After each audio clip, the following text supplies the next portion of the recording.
Assalamualaikum juragan-juragan ekspedisi. Apa kabar? Semoga selalu sehat dan selalu dilindungi oleh Allah Subhanahu wa taala. Dan semoga segala aktivitas kita dipermudah oleh Allah Subhanahu wa taala. Amin amin ya rabbal alamin. Oke, saya nggak basa-basi. Di sini saya akan membuat sebuah tutorial mengenai penggunaan Shipper HQ, sebuah keagenan yang didirikan oleh Shipper Indonesia, sebuah perusahaan agregator.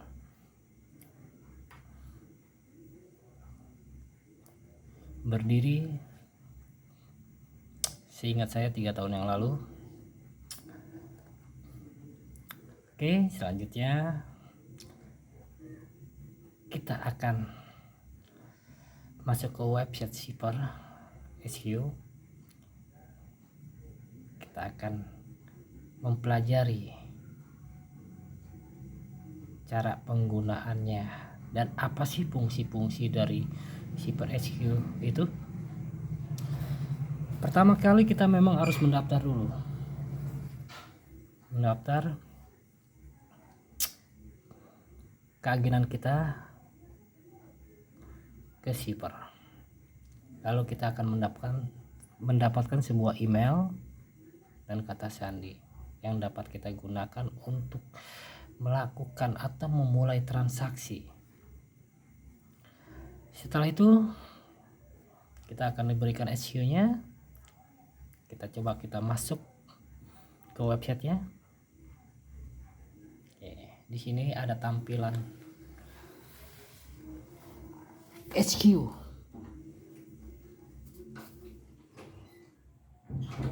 Bisa kita lihat, selamat datang di Shipper.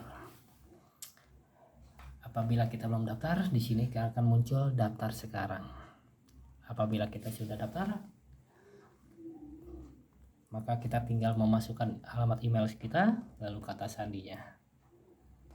Ya. Lalu kita klik masuk. Oke. Saya dari setor Shipper Setu CPT4 yang terdaftar resmi di Shipper Indonesia. Di sini saya akan menjelaskan beberapa menu yang terdapat di Shipper HQ. Di sini ada menu-menu beranda,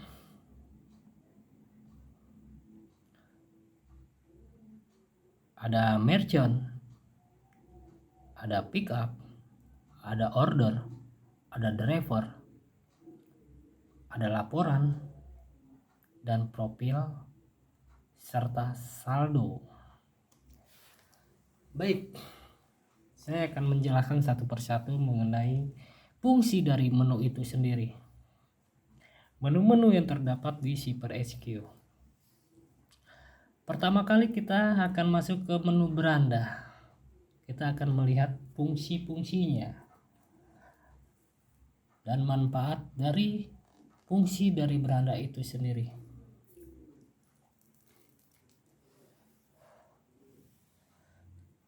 Kita klik beranda, lalu akan muncul seperti ini di tampilan awal. Di sini akan menunjukkan Shipper Setu CPT4, yaitu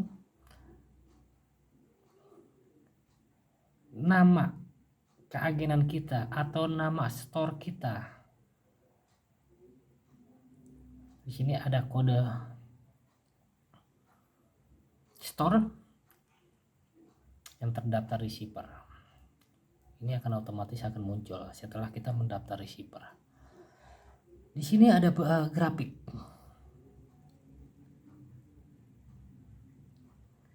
Apa sih fungsi grafik ini? Grafik ini berfungsi untuk memantau paket harian kita yang berhasil kita upload ke sistem HQ. Di sini kita bisa lihat hariannya. Oke.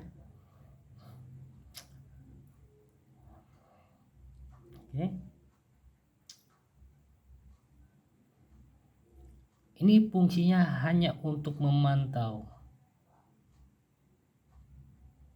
Di sini pun ada grafik bulanan.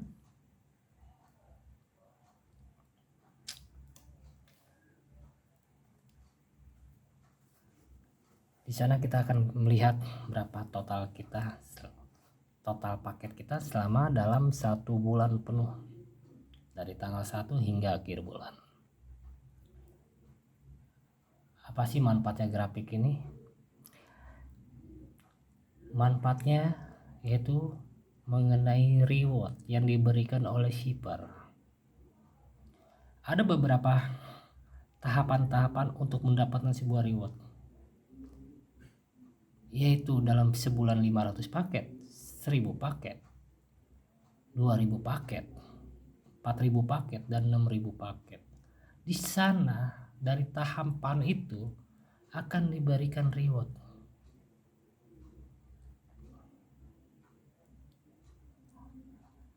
Itu fungsi dari grafik untuk memantau seberapa banyak paket kita yang berhasil diupload selama dalam 1 bulan atau dalam harian.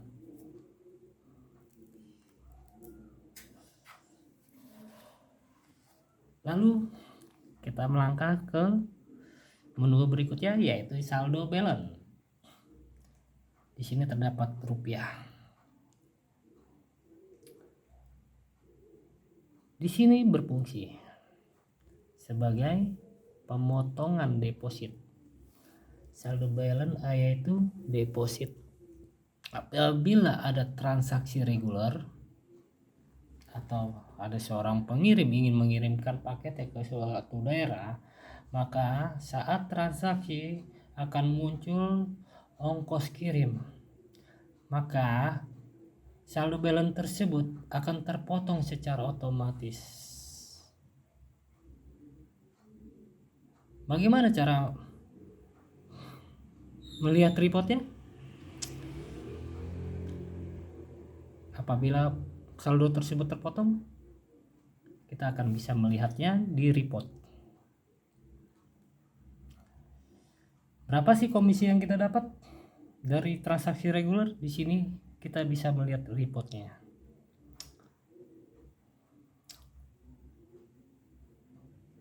Di sini deposit bisa kita lihat berapa deposit yang kita top up. Ini transaksi yang terpotong dari saldo balance. Berapa sih fee yang kita dapat? Di sini jumlah transaksi 6.500. Kita bisa dilihat refundnya. Apabila terjadi refund, pembatalan dari pengirim karena tidak yakin untuk mengirim paketnya. Di sini kita bisa melihat menu komisi. Komisi ini kita bisa lihat di sini dengan jumlah transaksi berapa dan berapa rupiah yang kita dapat. Oke, ini withdraw ini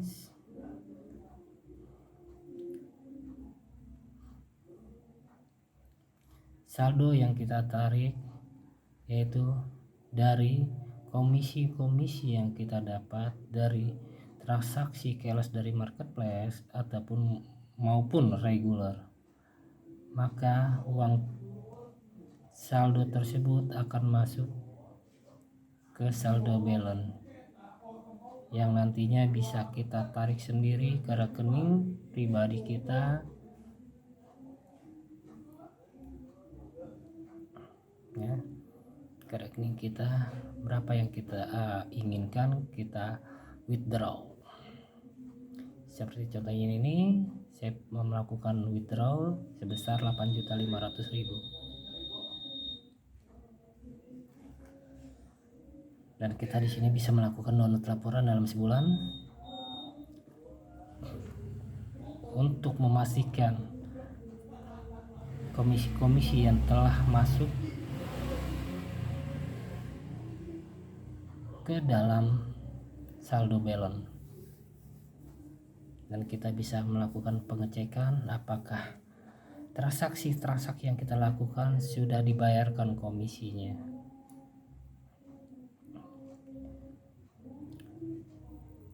Berikut ini order-ordernya, kita tinggal lihat depositnya. Deposit kita ada berapa?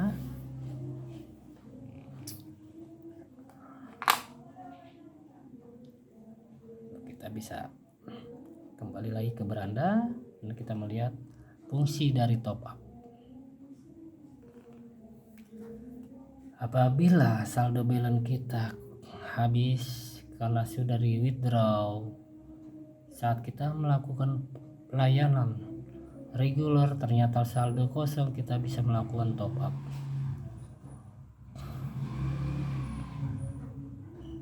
Di sini ada pilihan 200.000, isi saat pengisian isi saldo. Di sini ada 500.000, ada 1 juta. Kita pun bisa melakukan top up atau isi saldo sebesar 5 juta. Kita hanya tinggal menggantinya saja, mengetiknya dengan mengganti 5 juta. Oke. Ini fungsinya, kita isi saldo ya, akan muncul seperti ini virtual account-nya dengan pilihan-pilihan bank, BCA, Mandiri, Bank Permata, Bank Negara Indonesia, Bank Rakyat Indonesia. Di sana ada pilihan. Lalu kita melakukan bayar dari saldo yang akan kita top up. Klik bayar. Kita klik banknya dulu, contohnya BCA, lalu kita klik bayar. Oke. Lalu akan muncul nomor virtual account, maka kita tinggal melakukan transfer saja, maka uang tersebut akan muncul di saldo balance ini. Apabila kita ingin withdraw, kita bisa masuk ke menu top up, tarik saldo. Kita apabila ingin melakukan tarik semua saldo, kita bisa tinggal centang, akan keluar semua, lalu lanjutkan, maka saldo ini akan berpindah ke rekening kita.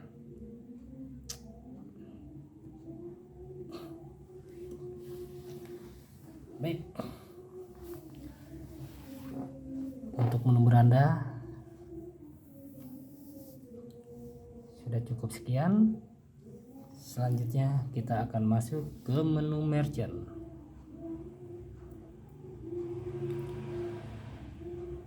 Di dalam menu merchant ini terdapat 2 menu, yaitu calon merchant dan merchant terdaftar.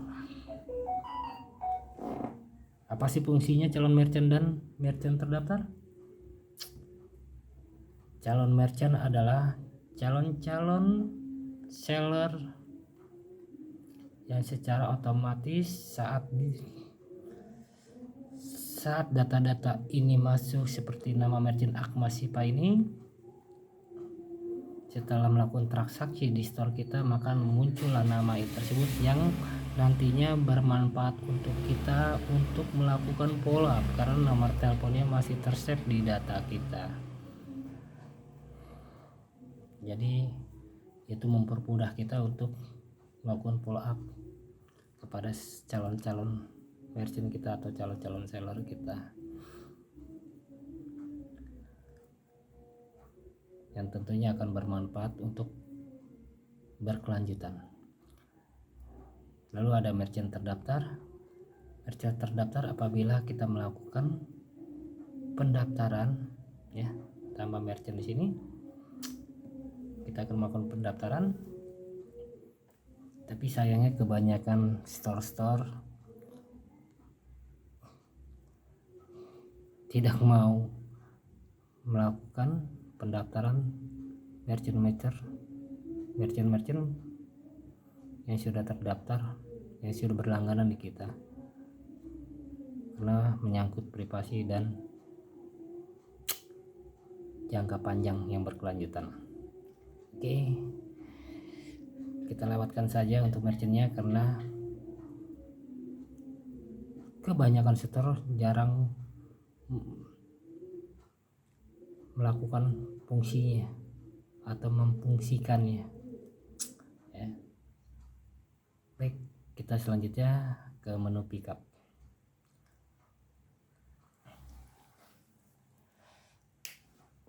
Kita bisa lihat di situ ada tertulis pickup request, ada tombol permintaan penjemputan, sini jadwal penjemputan akan muncul. Apa sih fungsinya menu pickup? Menu pickup yaitu berfungsi setor wajib atau gerai wajib melakukan penginputan resi minimal 1 resi, lalu kita melakukan request agar paket yang ada di gerai kita atau di store kita dapat di pick up oleh penman atau press mail atau kurir yang dikirim dari gudang shipper. Caranya kita harus menginput order dulu di sini di menu order ya.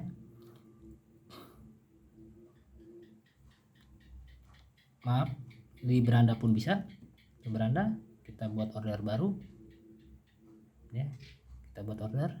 Di sini ada menu-menu, misalkan cashless marketplace, kita masukkan nomor resinya, lalu kita bisa pilih layanannya dari marketplace apa, Tokopedia, 3PL aja nih, kita tinggal klik lalu buat order. Maka setelah kita buat order, maka akan muncul nomor resinya di sini.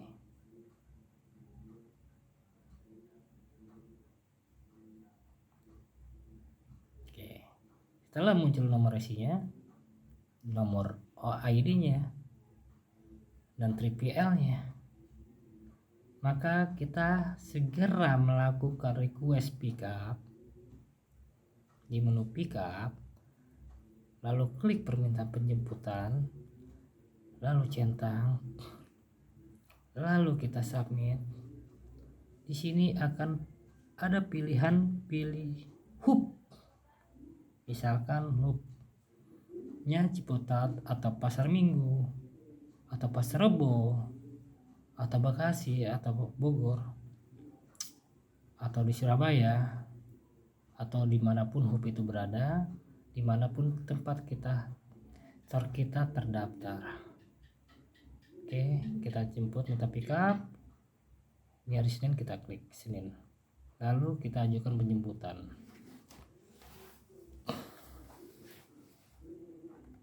Setelah itu, maaf, saya tidak akan melakukan klik karena akan berpengaruh kepada sistem kurir, karena kurir mengira saya melakukan request pickup. Oke, kita lanjut, kita batalkan saja, tapi itu wajib ya, agar pen datang tepat waktu apa yang telah kita request pickup. Apabila kita tidak melakukan request pickup, itu akan berakibat fatal untuk kita, karena pihak gudang tidak akan mengirimkan kurirnya untuk menjemput paket kita karena tidak ada permintaan by system. Jadi paket kita terlantar. Jadi sia-sia saja paket kita yang telah kita upload atau kita input di sistem tidak dijemput oleh pihak shipper untuk diproses ke 3PL masing-masing. Tapi saat ini pihak siber telah melonggarkan kebijakannya, yaitu kita bisa ngedrop sendiri walaupun kita lupa untuk melakukan request pickup. Karena di tahun 2001 ini, di akhir 2021, Shipper mengalami perbaikan yang signifikan yang sangat membantu rekan-rekan mitranya atau rekan-rekan store-nya. Jadi apabila juragan-juragan ekspedisi ingin mendaftar di Shipper dan ingin mendapatkan keuntungan lebih, silakan untuk buka websitenya, yaitu Shipper HQ. Itu akan keluar sebuah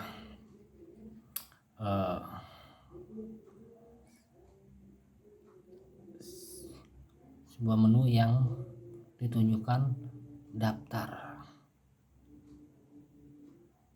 daftarnya gratis kok, tapi keuntungannya banyak. Hanya saja kita bersaing dengan 3PL, JNT, JNE, si cepat, karena mereka naik resinya lebih cepat. Namun untuk masalah duit, Shipper lebih banyak duitnya. Jadi jangan ragu untuk mendaftar di Shipper. Oke, untuk sementara tutorial ini kita close dulu. Selanjutnya saya akan melanjutkan tutorial menu order, driver, laporan, profil, dan saldo. Oke, selamat menonton. Semoga teman-teman calon juragan dengan menonton video ini merasa yakin untuk membuka usaha ekspedisi. Salam juragan, semoga sukses. Amin amin ya robbal alamin.